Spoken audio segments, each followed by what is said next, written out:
What's up with it? Or should I say, how they're doing?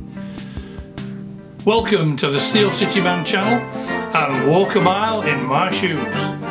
This is episode number 10. Well, there's not been a lot happening personally in my little life's bubble lately. I haven't been as active as I'd like to be on YouTube because I've had a bit of trouble with the old ticker. But I'm going in for a procedure next week, which hopefully will kind of sort it out for me, or at least go some ways to sorting it out. One of the biggest things, and there's been a lot said about this on YouTube and in the media in general, and that's been the incident in Charlottesville. And my heart goes out to the young woman who was crushed and dragged to her death when that idiotic moron neo-Nazi drove into the crowd and killed the girl. Absolutely terrible. So condolences to the young woman, family and friends, and we just hope not to see that happen anymore. And the big thing about that, certainly in the British media, has been the response of Donald Trump.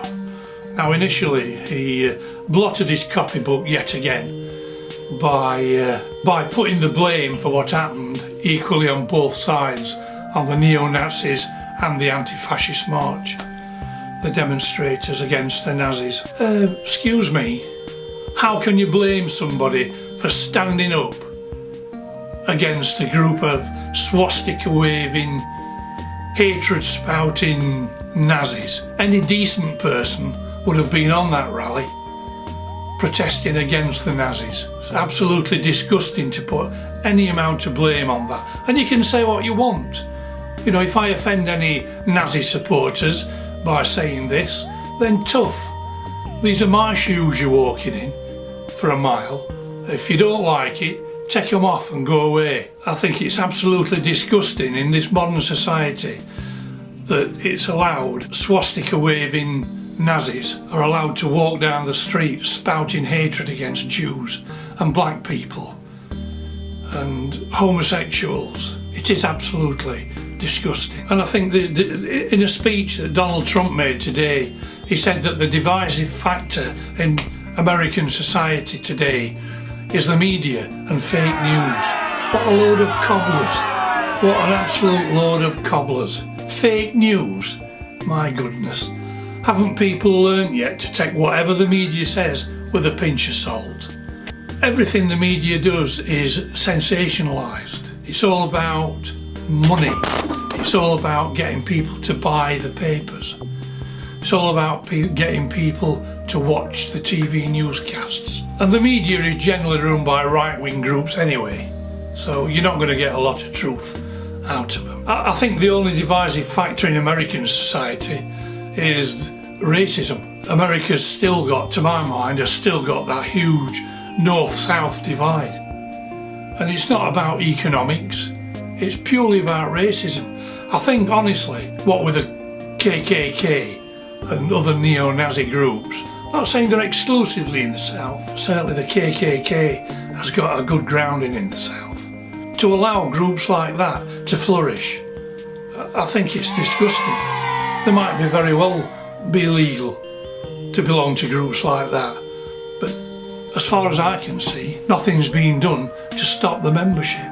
Nothing's been done to curb people belonging to such hate groups as the KKK and other neo-Nazi groups.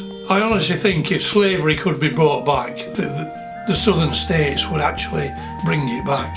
That and the gun laws, they just, I don't know, there were reports of groups of right-wing demonstrators at Charlottesville walking through the streets in combat gear with balaclavas on or face masks, semi-automatic rifles in the grasp, assault rifle, and we saw the news pictures, we saw the videos of them. How can that be allowed in this day and age? If that's not provocative, what is? It's Disgusting.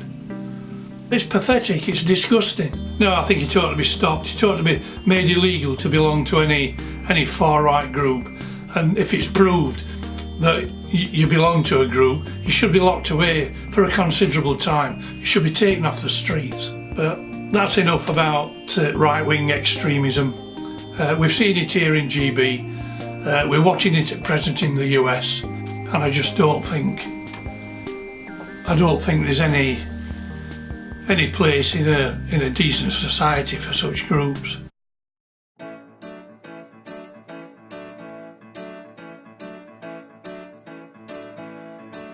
Phase one, take a single seed.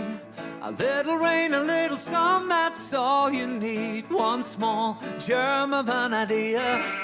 Learn to hope before you learn to fear. Phase two, ground starts breaking. Doesn't care about the risk it's taken. So long buried in the night, with just a memory of daylight. Like a sunflower following the sun. Won't give up until the day is done. Just the one ray, it's all you're gonna need. Learn the lesson in the seed and turn like a sunflower. Fight to find the sunlight in the sky. Don't stop to think you might not make it. If there's half a chance to take, then take it. One eye following the line, like a satellite dish for sunshine. Sunflower following the sun. Won't give up until the day is done. Just the one ray, all you're gonna need. Learn the lesson in the seed and turn like a sunflower. Fight to find the sunlight in the sky and let me rise. No, sunflower. Hello Yorkshire, do you hear what I'm saying? Okay, so I'm no Botticelli, but I'm sure as hell still worth displaying. Sunflower of Yorkshire, a woman of Yorkshire. My God, she amazes me in all of her faces. Wherever there is sunlight in the sky, just watch her rise.